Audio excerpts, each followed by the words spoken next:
Not everybody can understand this, but a plant's life isn't as boring as that of a DJ from Radio 1. Us, the plants, are always relaxed and enjoy plainly every second of the day. Of course, some of us live in the street and get scared every now and then when a dog waters us.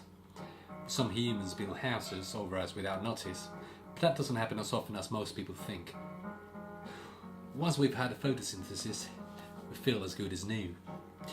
I am a geranium, for example. I live in an attic, and I can't complain about lack of sunlight. I can't complain about the fact that, well, every time I get placed outside the balcony, pigeons come to piss me off and they won't stop doing it easily. I wasn't always a plant though. Let me tell you my story. It was a sad and gloomy November afternoon and I went out to have my daily walk around in the countryside, which I love. I was conscious of being an object at the time, but I didn't know what could I be useful for, nor what did I look like. There wasn't any internet at the time, nor mirrors or anything alike. We simply worked hard, walked around in the countryside, sat around a nice fire to share stories, and then we went to sleep on top of each other. Anyway, so I walked and walked for many hours, so many that I can't even remember what time it was if I was conscious of it.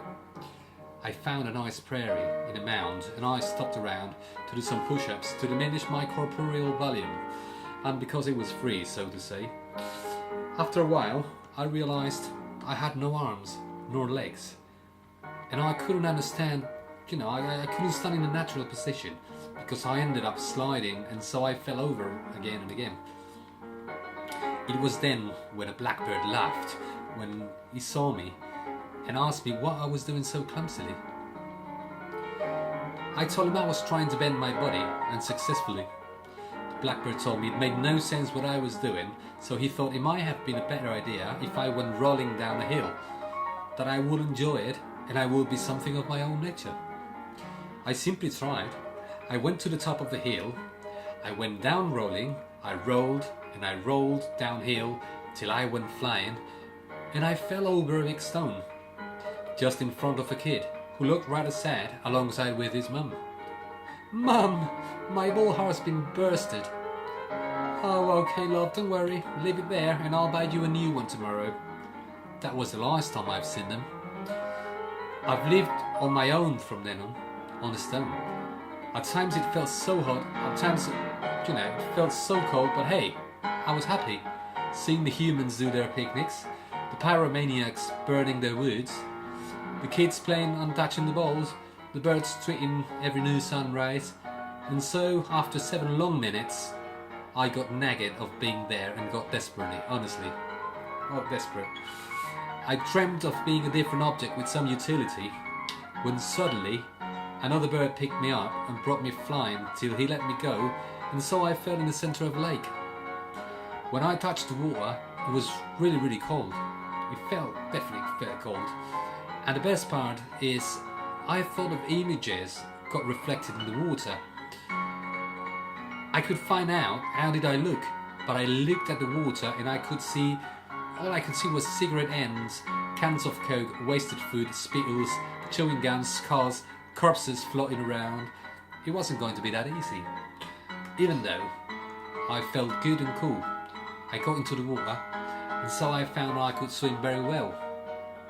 I played with the fishes on the corner of the lake, and every once in a while some mermaid come to chat to tell me how shellfish and unfair her dad was to her. She was a bit dull. I always thought she was a spoiled girl that, just came to chat with me because she knew I couldn't reply as I was just a fish. I ended up turning my back on her. I enjoyed being there for a while, apart from the above mentioned issue.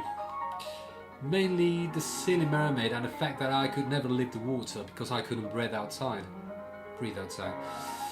I played with the other fishes, eat plankton and wasted food the humans hardly threw at me, such as hard bread, crisps or yogurts that were past their sell-by date, and I could sleep swimming, which was really fun actually. However, as the time passed by, I missed the kid and his mother, who at least didn't chat about freak mermaids' lives as Neptune Hilton did. I thought of jumping out of the water to live on the surface again on any coast. I jumped 3 or 4 times, but I couldn't but jump 4 inches above the water and get inside again. I sharpened senses when I saw Bulgarian fishermen looking like they were starving, and they licked repeatedly what they sold me. I had to take a determination. I quickly swam towards one corner of the lake and swam as quickly as I could towards the other corner, taking a run. So when I was swimming fast enough near the other corner, I jumped off the water. "Yeah!" I shouted. Suddenly, while still in the air, I was conscious for a moment that I shouldn't have left the water, as I couldn't breathe outside. But I had been there for a while by now, 2.5 years or so, and I noticed I could breathe good enough. I've done it, I thought to myself, blimey. The following 6 days, I was conscious of flying. I spent them flying. I saw the city from above, and I crapped at every human I saw, in revenge for the crappy food they threw at me while being a fish, while they ate vast quantities of quality food. I got tired of flying all the time, however, so I went down to earth because I've seen an object that caught my attention. It was really small, rounded, probably a seed, I don't know. The thing is, I ate it, and I had been a geranium ever since. I lived in boredom till a human took me and put me on a pot, which I must admit made me feel so comfortable. Those were the good times. Since then, I chat with the neighbourhood girl from the 5th floor every day, who knows a lot about plants and assess me about beauty. So, as you have seen, it's much funnier to live as a plant than living as a DJ from Radio 1. There is only one thing I haven't tried so far, and that is being human. I shall try that someday. I just found out one can get anything one wants. It only had to be proposed.